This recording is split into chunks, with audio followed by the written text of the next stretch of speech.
Dear friends, in this video, I would like to teach this irregular verb partir. Partir, in English, it is to leave or to set out. It's a very important irregular verb. And here we're going to learn how to conjugate this verb. And if there's a sentence in English, how will we translate from English to French using this verb partir? Let's go and check it out. First, let's go and see the conjugation, the present tense conjugation of this verb partir.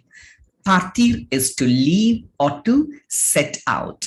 It's a very important irregular verb.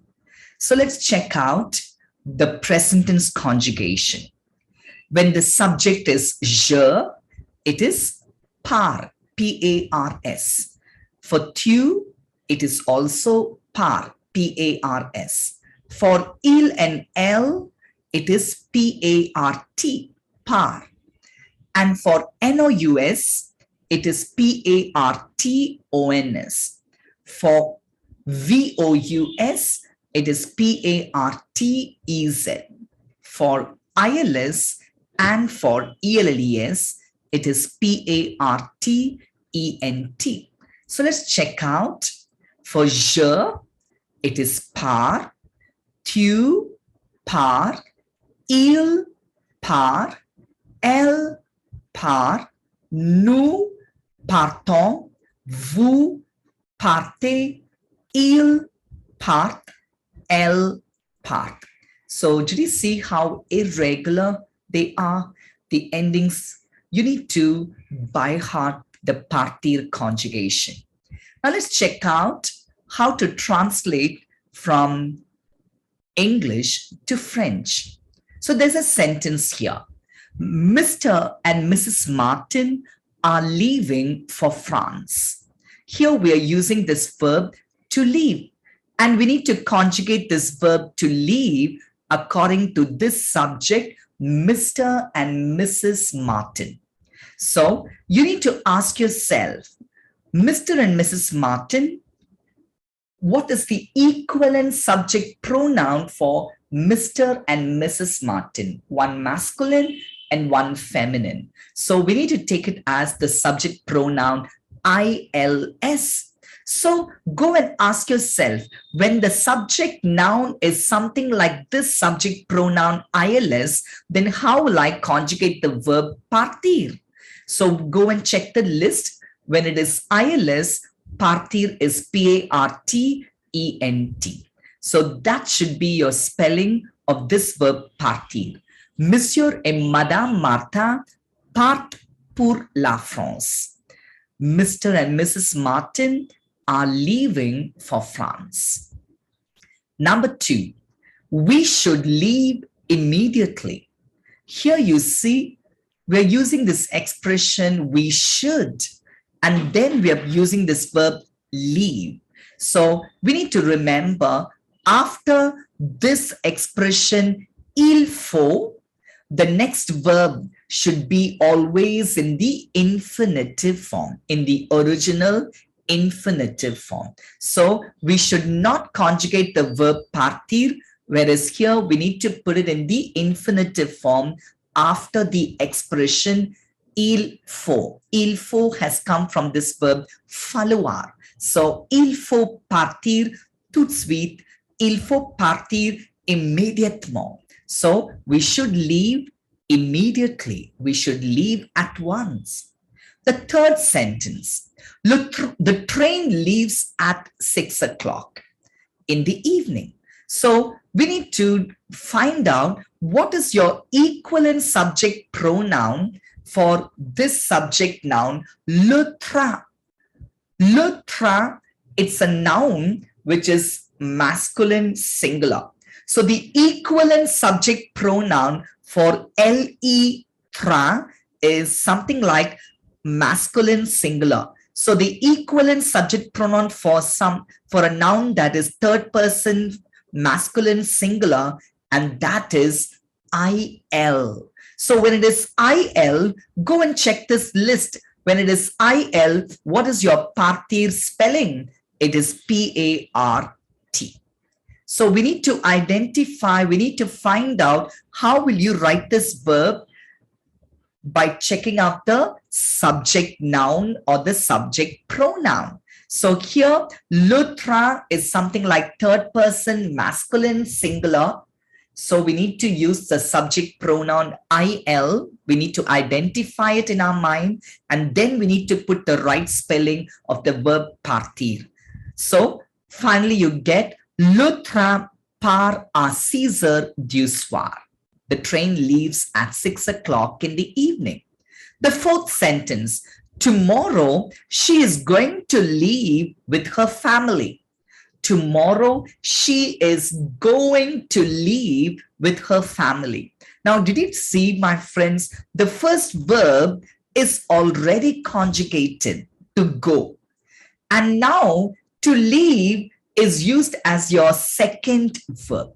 So when two verbs are placed side by side, the first verb should be conjugated and the second verb should remain in the original infinitive form.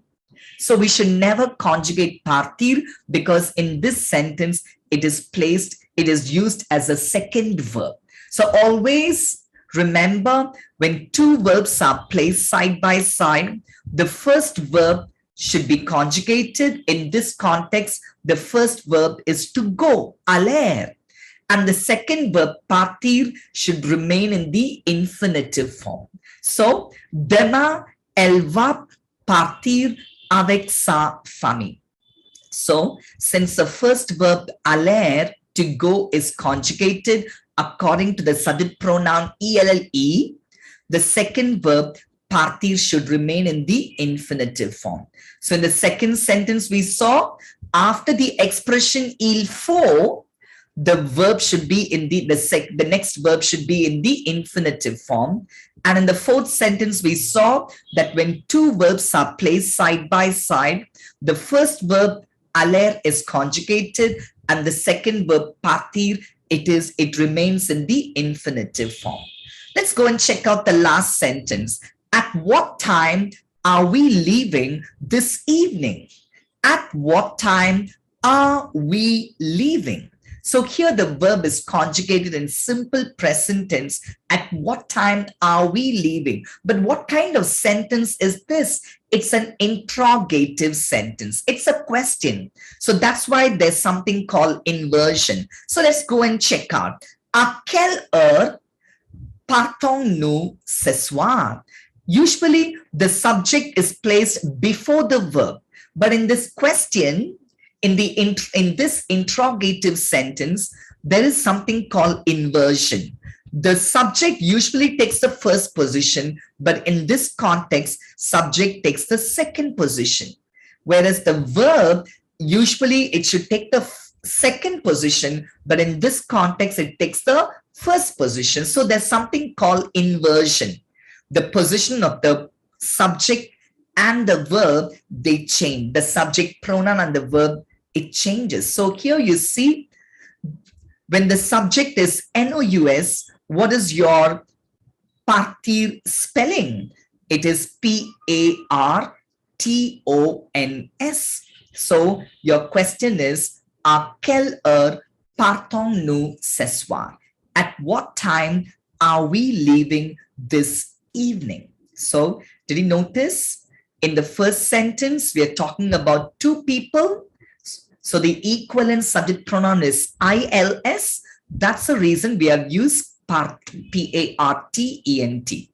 In the second sentence, after the expression il faut, the verb should be in the infinitive form. That's the reason we have written partir in the infinitive form. In the third sentence, the subject is le train. It's something like third person masculine singular. So the equivalent subject pronoun is IL. So that's the reason we have chosen this spelling PART. In the fourth sentence, the verb partir, it's actually conjugated in a tense called futur proche. The first verb aller is conjugated and the second verb partir, it remains in the infinitive form. So what do we learn in the from the fourth sentence? When two verbs are placed side by side, the first verb should be conjugated and the second verb should remain in the infinitive form. Since the first verb aller is already conjugated, the second verb partir is in the infinitive form. And in the fifth sentence, what did we notice? There's something called inversion. Since it is an interrogative sentence, since it is a question, we need to do the inversion. The verb takes the first position and the subject pronoun takes the second position. Since our subject pronoun in this question, it is nous, no. So we have chosen this spelling PARTONS. I hope you have understood how to conjugate the verb partir according to the subject pronoun, what is the spelling. And so now you know how to use the verb partir in a given sentence, and I'm sure you'll be able to make more sentences like these. So thank you so much. Please do watch the other videos where I'll be teaching many more verbs, many more tenses. Please go through all the grammar videos that's going to come out. Thank you.